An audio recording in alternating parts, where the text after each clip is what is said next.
going on, everybody? Welcome back into TTP Sports and a Phillies win. A Phillies win. They come back from 2-0 to beat the Braves 3-2. Got dicey in the ninth. Don't want to talk about it, but we're going to talk about it, and we're going to talk about everything. And yeah, today was definitely a ball game. Poor offense by both teams again. Very few runs scored. Not really a pitcher's duel. Aaron Nola did get beat around a lot hit-wise. He allowed a lot of base runners. He battled a lot. And, of course, in Aaron Nola fashion, he allows a home run. So, sadly, that is the case. But he still only allowed 2 runs in the game, but he couldn't go deep into the game. He had to come out in the 6th inning. Pitch count was rising. Pitch count was really up there. Phillies bullpen came up huge today. Jeff Hoffman came out after Aaron Nola allowed a couple of base runners in that 6th inning. Gets out of that. Matt Strahm, Orion Kerkering, Estevez, got the winning run to the plate, basically, or the winning run on base. But he managed to get out of that unscathed and managed to get the save and drive all of Philadelphia fans nuts with that 9th inning. Holy fuck. Holy fuck indeed. They found a way to win by the skin of their teeth, basically. Bottom of the lineup coming up. Weston Wilson in the 8th inning leadoff double, and then Bryson Stott and Brandon Marsh both pinch hitting for Sosa and Rojas, and they basically, find a way to get a run home. They both sacrifice Weston Wilson over with fly balls and manage to get a sac fly out of that. Make it 3-2, and the Phillies win because of that as well. Johan Rojas comes up huge with an RBI, gets a huge double, so that's good stuff there from the Phils. Actually, Rojas didn't get the RBI. It was Trey Turner and Kyle Schwarber getting productive outs, which resulted in the runs. Johan Rojas got the huge double, which allowed a couple of runners to get over second and third base there. So that really helped and helped the Phillies tie the ball game up. But then also you can say one of the bigger things in tonight's game that is probably going to be talked about a lot, and it will be talked about a lot, is Orlando Arcia, the biggest irrelevant player on the entire Braves team. Even when unhealthy, he is still the most irrelevant player on their roster. He was irrelevant last year. He was irrelevant the year before. This man, we all know what happened last year in the playoffs and when he said attaboy Bryce, and then Bryce Harper stares him down on 2 of his home runs in Game 3 of the NLDS. Epic stuff. Orlando Arcia waits all of this time. How long has it been since October? How many months? It's been a while. Basically almost a full year at that point. I would say near 10 months. Almost 10 months at this point.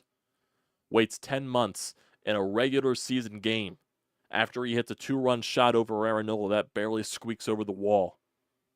And this man stares at Bryce Harper the entire trot. Who do you think you are? Who do you think you are? You waited 10 months to do that? In a regular season game? You're a fucking clown. You're a joke. You're the most irrelevant player on the Braves roster. You had a mental breakdown at the fan base in the dugouts in Game 4 of the NLDS, where Ronald Acuna Jr. had to get your, emotions under control because you kept trying to heckle with the fans. Because they were getting under your skin, and you allowed them to get under your skin. And you wait 10 months to stare down Bryce Harper in a game that you lose. By the way. That you lost. You stared down Bryce Harper. The entire trot. What a loser. What a clown is Orlando Arcia. Can't make it up. You cannot make it up. It's actually pretty hilarious. It's pretty hilarious that all that happens with him and the Braves lose the game. Kind of serves you right, because there was no reason to do that. Bryce Harper had legitimate reasons to do that because you gave him bulletin board material. You gave the Phillies bulletin board material after Game 2 of the NLDS last year. There was nothing. There was nothing here besides the Phillies basically falling apart on themselves. There was nothing. You're trying to get back at Bryce Harper. You wish you were the caliber of player that Bryce Harper was. Orlando Arcia wishes that he was the caliber of player that Bryce Harper is. Not even close. Like I said, he's the most irrelevant player on the Braves roster. When healthy and unhealthy, in my opinion. And he takes the time to stare down Bryce Harper the entire trot. Huh. Kind of funny. Kind of funny. Now back to the game, basically. Even though we're going to keep talking about this Arcia staring down Bryce Harper, and please, for the love of God, let that spark you. I doubt it will, because it's the Philadelphia Phillies in 2024 in the second half of the Major League Baseball season. It's probably not. I wish it would. I really wish it would, but it probably won't be. For the love of God, let that spark you. But how many more times does his team need a spark for it just to be what it is at this point? So, you have a chance to win a series tomorrow. You have a chance to get an 8-game lead on the Atlanta Braves in the National League East Division. Christopher Sanchez is on the mound tomorrow. I believe it's Schwellenbach for the Braves. Rob Thompson even said post-game that he might even see Weston Wilson in the lineup tomorrow against a righty, because that's how well Weston Wilson has been playing. And I don't blame Rob for that standpoint, because Brandon Marsh is basically unplayable, because the dude strikes out basically near a 50% clip, I would say. Probably almost a 50% clip. It feels like that. Probably feels like a 100% clip. 75% clip, 89% clip. I'm going to throw random numbers out there, basically. But I don't blame Rob in this point for going to Weston Wilson constantly, because Weston Wilson is deserving of the playing time. Gets a huge double to lead off the top of the 8th inning. Probably it was almost a bomb. But hey, he gets the double. And then, hey, Brandon Marsh and Bryson Stott find ways to get him home. So I'll give credit where credit is due to those guys. So, but the bottom of the lineup did come up for you today. It definitely did. Getting on base. Schwarber drove in a run. Turner drove in a run. That's huge. I need way more, though. I definitely need way more. Sad to see Alec Boehm's on-base streak. What was it, like at 30, almost 35 games or something like that? Die today, goes over 4. So that sucks to see for Boehmer. But, yeah, besides that, not much offense for both sides. Not much offense. Well, the Braves had offense. They had 9 hits, but they went over 6 with runners in scoring position. Phillies only had 5 hits. Only had 5, and they went over 2 with runners in scoring position. So take that for what it's worth. And if you just go through the entirety of today's game, Aaron Nola definitely for the first few innings got into some base runner trouble. You know, Merrifield had a hit in the bottom of the first. Murphy led off the second with a single. Bottom of the third, Aaron Nola got into a little bit of a jam there. Bases loaded, but he found a way to get out of that. Bottom of the 4th inning, that's when Arcia hits the 2-run shot after Kelenic leads off the inning with a single. And Aaron Nola, basically, his only 1, 2, 3 inning was the bottom of the 5th inning, but then the bottom of the 6th, he allowed a couple of singles to Kelenic and Laureano, and that was it for him. And then Urshela granted into the double play when Jeff Hoffman came into the ballgame. So good stuff there. And if you're looking at the Phillies offense, really quiet for a while. They didn't get their first hit, I believe, until the top of the 3rd inning. That was Weston Wilson, but then Edmundo Sosa ended that off quickly with a double play. Nothing happened there. Kyle Schwarber led off the 4th with a single. Trey Turner granted that into a double play, which he was originally called safe at first base, but then the Braves challenge got overturned to the double play. Top 5, JT had a 2-out walk, and JT barely missed a home run in today's game, basically died right at the fucking wall. So the ball just wasn't carrying today. When you crushed it, it carried for Arcia, but it didn't carry for JT. Top of the 6th, this is when the Phillies managed to, find some life here. Edmundo Sosa leads off with a single, then Johan Rojas doubles into the left field gap, gets a runner over the 2nd and 3rd.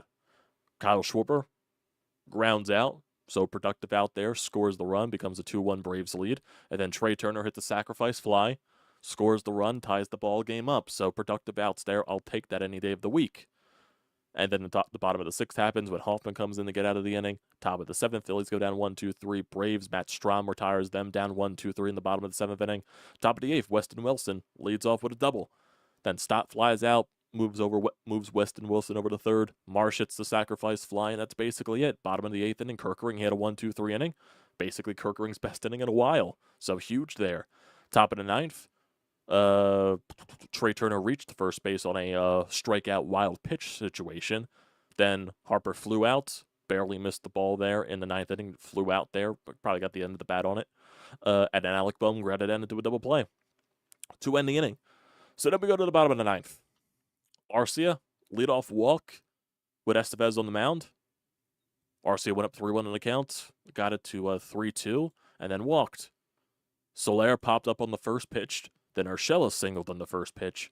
Harris grounded at the third, was up 3-0 in the count. Estevez worked to a 3-2. Then Alec Bohm made a nice play because it was a chopped ball right to third base. So Alec Bohm made a nice play there. And then Whit Merrifield chopped it over to Bryce Harper. He made a nice play on the ball to end the ball game off. And a little emotion there from Estevez as he gets the save. But definitely shaky. Was not confident once he allowed the first base runner in that inning. I'll tell you there. I'll tell you that for free. Was not confident in the world whatsoever. If you look at the Phillies lineup for today, Kyle Schwarber 1 for 4 with the RBI. Trey Turner 0 for 3 with an RBI. Bryce Harper 0 for again with a strikeout. Alec Bohm over. Nick Castellanos over. JT Realmuto 0 for with a walk. Weston Wilson, he went 2 for 3, so he was the best overall hitter for the Phillies today. He scored a run. Edmundo Sosa went 1 for 2. Bryson Stott went 0 for 1. Rojas went 1 for 2. And Brandon Marsh got the sacrifice fly. Phillies went 0 for 2 with runners in scoring position. They barely had any runners in scoring position today. That's the amazing thing. They barely have gotten guys on second base this entire series, these first 2 games. They only had 2 chances with runners in scoring position today. Schwarber went 0 for 1 and Stott went 0 for 1, but technically he moved over. He moved over Weston Wilson, and Kyle Schwarber did score the run on that ground out. So whatever it is, whatever it takes, I guess you'll take it at the end of the day. And you do put yourself in a position to win the series. You definitely do. Tomorrow is Christopher Sanchez, if I'm not mistaken, going up against Schwellenbach, and Schwellenbach has been pretty solid in his past couple of games, if I'm not mistaken. Yeah, he's been racking up a lot of strikeouts. So his last game against the Angels, he went 5 innings, allowed 3 earned runs. Then against the Rockies, he went 6 innings, allowed 2 earned runs. Against the Marlins, he went 7 innings, allowed 3 earned runs. Against the Mets, he went 7 innings, allowed no earned runs. Against the Cardinals, he went 6 innings, allowed 4. And basically strikeouts in his last couple of games, 8 against the Angels, 7 against the Rockies, 10 against the Marlins, 11 against the Mets. So he's been pitching a lot better the past couple of months. Definitely has been. So July so far was his best month of the season. He had a 2.08 ERA in the month of July. It's gone back up to 4 in this month of August. So hopefully the Phillies can find a way to get the offense going tomorrow, but I highly doubt it with the way they're swinging the bats in this series. They just look dead. They just look dead. But you really need your top guys to show up, and I don't know if that's going to be the case right now because they just look dead. They just completely look dead. But with this win, you do bring back the NL East lead to 8 games, and I believe the Mets won again against the Baltimore Orioles. Sir Anthony Dominguez gave up another walk-off home run in that series, so I completely jinxed him when I brought up his stats the other day and how good he was going. How good he was going. For the Orioles, he allowed 2 walk-off home runs in the series against the Mets. That's just incredible. One to Francisco Alvarez and one to Jesse Winker this afternoon. So take it for as you will, I guess, at the end of the day. Phillies are 22 games above 500. They have the second best record in baseball, all due things considered. They have the second best record in the National League. They're a half game above the Milwaukee Brewers. They're a half game behind the Los Angeles Dodgers, and I think the Dodgers, are they playing right now? Yeah, they're playing the Seattle Mariners, and right now the Milwaukee Brewers, they're beating the Cardinals 6-4. I actually want to see the Brewers' last schedule. I know the Phillies played the Brewers at some point at the end of September, but what's the rest of their schedule? Because I'm sure it's not that difficult. Yeah, just looking at face value here, definitely not that. They do see Arizona. They do see Arizona 7 times in September, so that could be something.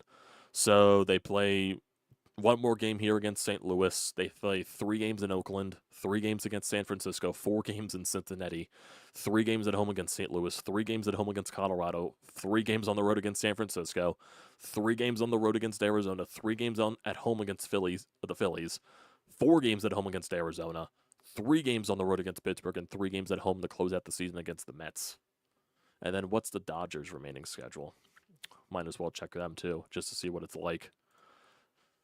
Because the Brewers definitely have an easier schedule, I would say, than a lot of teams combined right now. So the Dodgers, they got Tampa Bay after this final game against Seattle. They got Baltimore for 3 games. They got Arizona for 4 games. That'll be a tough series. They got 2 games against the Angels on the road, 3 games against Cleveland at home, 3 games against the Cubs at home, 4 games on the road in Atlanta, 3 games in Miami, 3 games against Colorado at home. So their last 3 games against Colorado at home, 3 games against San Diego at home, and 3 games against Colorado on the road. I would say it's probably even with the Brewers schedule. Probably a little bit tougher because they do see a couple of above 500 teams. They see Cleveland, they see Arizona, they see the Braves, they see San Diego. So definitely a little tougher than Milwaukee's schedule. I definitely would say there. So yeah, in terms of the rest of the game, in terms of any post-game stuff, I'm trying to see if there's anything from Rob Thompson that stood out, even though there probably won't be. But just any post-game comments, because I'm sure a lot of the stuff is going to be based off of Arcia's thing. So let's see. Rob Thompson on Orlando Arcia staring down Bryce Harper after his home run. I heard about that. That's gamemanship. We won. And I want to see what Rob Thompson actually sounded like when he said that comment. Arcia stared at Bryce after he hit that home run running first. I heard about that. Yeah, it's gamesmanship. We won. Yeah. Okay. So I'm sure Rob was a little bit Rob was a little bit after that. So let's see. I don't think there was any comments from Bryce Harper on anything. I think they did interview Bryce Harper. I saw it on postgame. Yeah, here's also a comment from Rob Thompson on Weston Wilson. This is from Luke Arcaney. Rob Thompson says he's thinking about Weston Wilson starting tomorrow against the righties. Said he's been very impressed with Wilson this season. Don't blame him. Don't blame him in that aspect. What else? What else?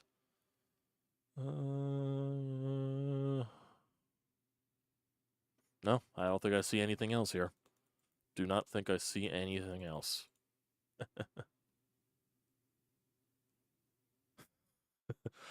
Oh, I like this quote here from Brodes on Twitter. This wasn't a very encouraging win, but it is extremely important to show a pulse after Bryce was disrespected, and they did to some degree with the shrug emoji. Yeah, it definitely was not an inspiring win. I definitely will see that. I definitely will see that. Definitely not inspiring. Here's a comment from John Stolness. Phillies 1-2-3 hitters are now 1 for 23 in the series with 10 strikeouts. Oh, yeah. Oh, that's not good. That is not good. That is not good.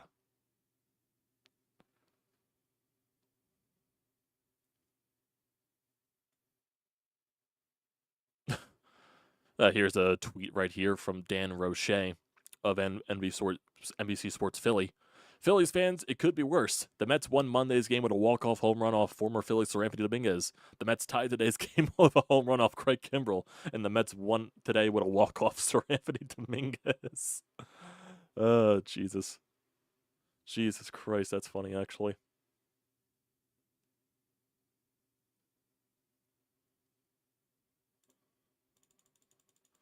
Oh, man. Baseball team does not make sense. Does not. It does not. But please win tomorrow. I'm not confident that they will, but you gotta win. You gotta win. It's bottom line. You gotta win tomorrow. So like I said, it's Christopher Sanchez, and we'll see how Christopher Sanchez is tomorrow, coming off of the complete game. So if there's going to be a little bit of fatigue in there, I'm sure there will be some fatigue, unless he's gotten used to it from the last complete game that he did throw. So maybe there is something to that. But I'm not betting on anything. Definitely not in that case. So, yeah, Christopher Sanchez, he's 9-8 on the season, but a 3.46 ERA. So we'll see. So we will see. And then after this game, for the Phils, they have 3 games in Kansas City this weekend. Friday, Saturday, and Sunday. And tomorrow looks like it is going to be on Fox, so it will be a nationally televised broadcast. So we have to deal with the national television crew for tomorrow. Friday's 8 o'clock in Kansas City, Saturday's 7 o'clock, and then Sunday's 2 o'clock. And then they got the 3 games at home against the Houston Astros, 6:40, 6:40, and then 4 o'clock. And then the 4-game series against the Atlanta Braves next weekend at home. So, yeah, definitely intriguing. Definitely intriguing, but also annoying, I would say, at the end of the day, because nothing from this Phillies team deems inspiring right now. Oh, boy. Definitely not inspiring. Yeah, Tyler, we won, enough said. Now win tomorrow and get it together. Let's hope. Let's pray. Let's pray that to be the case. Because nothing's guaranteed with this goddamn team. Nothing is. So, yeah. Really not much else to talk about. Nothing here on the Anytime Hotline. Nothing really much on Twitter. It was kind of a very blah game. From all due things considered, it was a very blah game. Yeah, they did come back. Yeah, the Arcia thing did happen. But besides that, very blah. Very meh. Very not really too engaging, I would say. So, please just win tomorrow. That's all I'm asking. Please win. And win a series against this fucking Braves team. Please. Please, for the love of God, baseball gods, just have us win tomorrow. Please. I would love that. I would love that a lot. Will it be the most inspiring series win? If they do, probably not. It would also be the most frustrating series loss if they lose the series as well. So. Don't know what else to say there on that fact. Like I said, there's not really much else from postgame. I don't think Bryce Harper said anything. Or if anyone got any quotes from Bryce that were anything to pick apart. I doubt there were. So, yeah. I think that's going to do it for tonight, everybody. So, appreciate everyone for tuning in, if they did. So, don't forget to leave a comment in the comment section down below. Don't forget to drop a like. Don't forget to hit that subscribe button. It does me a great deal of service.